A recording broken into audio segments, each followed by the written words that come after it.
But there's one they fear. In their tongue, he's Dovahkiin, Dragonborn. Music and the whole packaging of a game can sometimes be the difference between a masterpiece and something that you just enjoy. And I think video games typically are comprised of 3 critical quadrants. You've got the story, the gameplay, and the music. And to be clear, the story isn't necessarily narrative, it can be emergent, or it can be narrative-based. But I think those 3 form the key quadrants of storytelling. But that's, of course, only 3 things. I think the 4th part of the quadrant is how well these integrate. So think something like Journey, think the first Uncharted game, think The Witcher 3. All of these titles are classics because they don't just have all 3 things. All 3 things complement each other.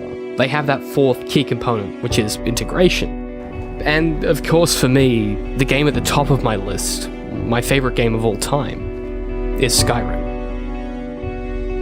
I've always loved Bethesda games. There's so much fun in exploring gigantic worlds and interacting with colorful characters.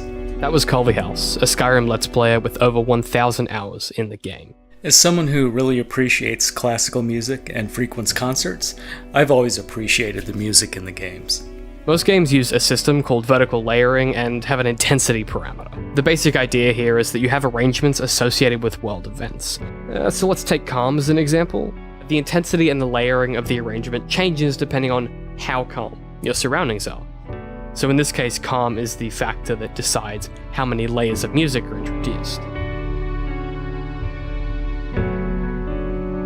Games like The Witcher 3 do this incredibly well and tie these intensities to the story and world events. So music is a vehicle of narration, as I like to call it. So music has its own story to tell. This means that the music is effectively tailored to the gameplay elements, which is good, but it does reduce from the entropy of the music. Just, create this like a soundscape feeling to your travels. Free roam will always be the lowest underscore, and progressing in quests introduces new layers, as does dialogue or significant particular events. The random moments in the game are often the best, I think. When the music swells as you crest a mountain to look over upon a vista, or maybe your attention is drawn to a beautiful stream that weaves beside the road. Bethesda love letting us experience these unscripted moments. These cues of music that aren't planned draw your attention to random locations, random items, and sometimes nothing in particular. Really what happens is you're invited to appreciate what's around you. We don't script the music too heavily to where we're trying to match every moment that the player is doing or anything like that. And it has a weird way of justifying itself to you. You feel like this big sweeping score as I'm rounding this bend and seeing this mountainous valley view is playing for you. Free roaming becomes an experience rather than a means to an end.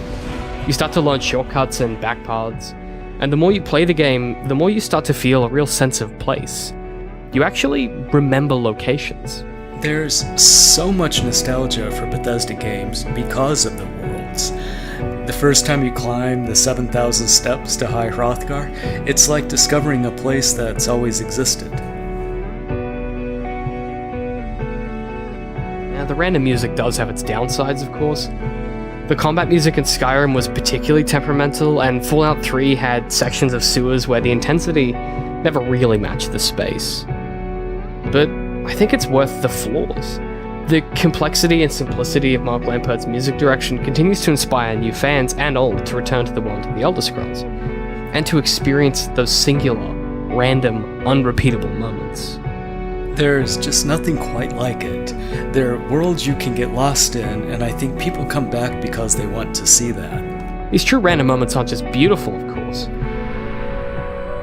To me, they feel organic, and in some ways, they feel true.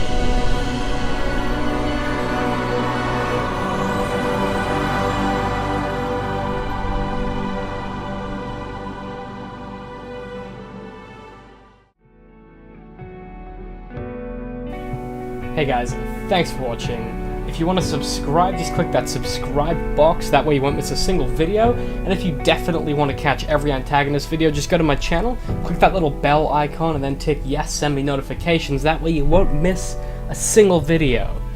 Big thanks to Daniel Larsen, my musician, composer, and also the man who came up with the idea for this episode. He had the original concept, he did most of the research, so make sure you check him out.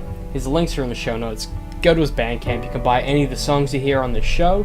He's fantastic, I love his work, we love his work, and I couldn't do this show without him.